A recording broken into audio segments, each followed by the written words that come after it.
Hello students, welcome again to this class of operation research. So in last class we have seen that to use the simplex method, we have written this equation, we have written all the equation and modified the equations by introducing slack variables, right? And we have seen what are decision variables and what are basic variables. Okay, so now moving on further, we will do the first iteration. Okay, we have discussed in last class that we have to do multiple iterations. It could be 1, 2, or it could be further iteration 3.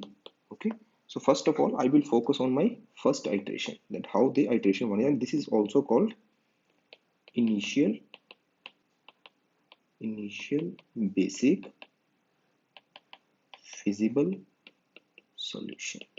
Okay, my first iteration gives me initial basic feasible solution. Okay, we will see what is it. See, here we have initial basic feasible solution. Okay, in simplex method, what is saying, in simplex method basic feasible solution is obtained when z is equal to 0. Okay, that is my objective function is equal to 0. So what we do, initially we assume that my z is 0. So when will my z will be 0? What is z? What is z? This is my z, right? Z is equal to 3x1 plus 4x2 plus 0s1 plus 0s2. So for z to be 0, x1 x2 should be 0. What it means by that, my first of all, for the first iteration I will take the values of my decision variables to be 0. X1 will be equal to 0 and x2 will be equal to 0. Okay, z, that is z is equal to 0 when decision variables, also called non-basic variables, x1 and x2 are 0. Okay, so basic variable s1 and s2 can be obtained from the equation at x1 is equal to 0 and x2 is equal to 0. Yeah, very simple. See, I have two equations here, right? X1 plus x2 plus s1 is equal to 450. So if I put the values of x1 is equal to 0 and x2 is equal to 0, what my s1 will be? It implies that s1 is equal to 450. Similarly, here if I put x1 is equal to 0 and x2 is equal to 0, it implies that s2 will be equal to 600, right? So s1 will be equal to 450, s2 will be equal to 600, and s1 and x2 are called the basic variables. Why? Why they are called basic variables? Because they give non-zero value at initial basic feasible solution. Okay, because only these are such variables that contain some value. X1 is 0, x2 is 0. Only s1 and s2 have some value, right? Here s1 comes out to be 450 and s2 came out to be 600. So this gives us initial basic feasible solution. See, this is initial solution. This is not the optimum solution. We will do some actions on these equations. Only then, after further iterations, I will get the optimum solution. So yeah. So now simplex table. Now this is very important.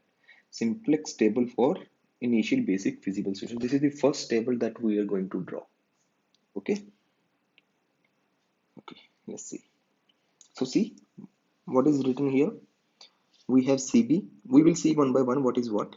We have CB here. Then we have CJ here. We will see what is CB, what is CJ. Okay. Then we have my decision variables here, right?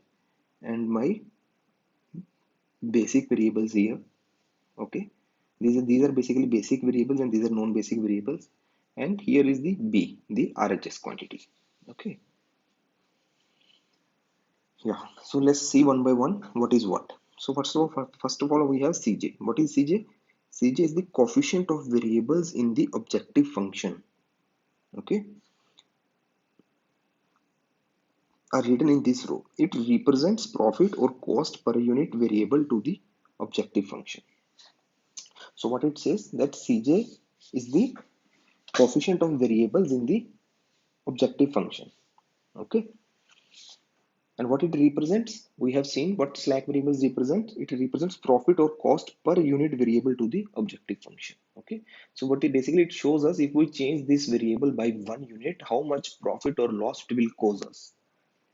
Fine, it remains same in the subsequent tables. Okay, so now what is B? We have B written here. Okay, here I have B. What is B? Let's see. It represents right hand side value of the constraint equations. What were my right hand side value of constraint equations? it was 450 and 600. Okay, 450 and 600. These are the quantities of RHS equations. They are also initial values of basic variables S1 and S2. So here we have 450, here we have 600, and here we have written S1 and S2, my basic variables. Okay. Now these variables will change in further iterations, we will see, but for initial solutions, S1 and S2 are my basic variables. Okay. Next, I have CB. CB column. What is CB column? Here, CB. What it shows? This column represents the coefficients of current basic variables S1 and S2 in the objective function, which are 0. Okay.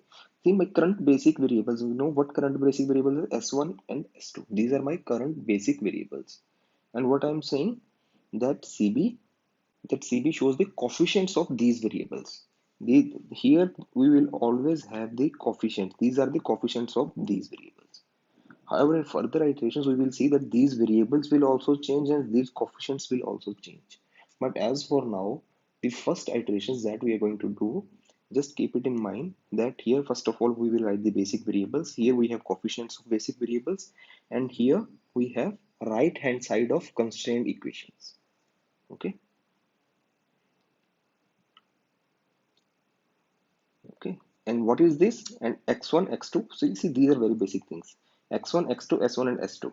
So if you see the first equation, I had x1 plus x2 plus s1 is equal to 450. So here coefficient of x1 is 1, x2 is 1, and s1 is 1, and s2 is 0. So that is what written here. X1 is 1, x2 is 1, s1 is 1, and s2 is 0. So if I need to write the equation, how will I write?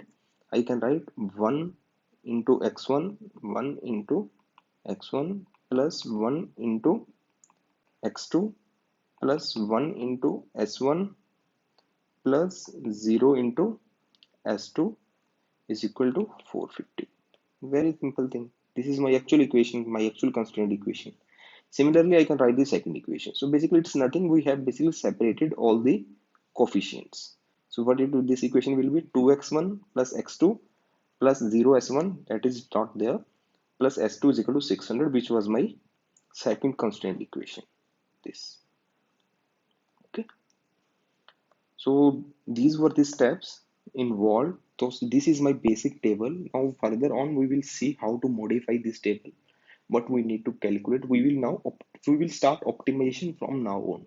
This is just I have just made this table. From now on, we will perform the optimality test and we will start optimizing my equations. Okay. So we will see in next class how to do that. Bye bye.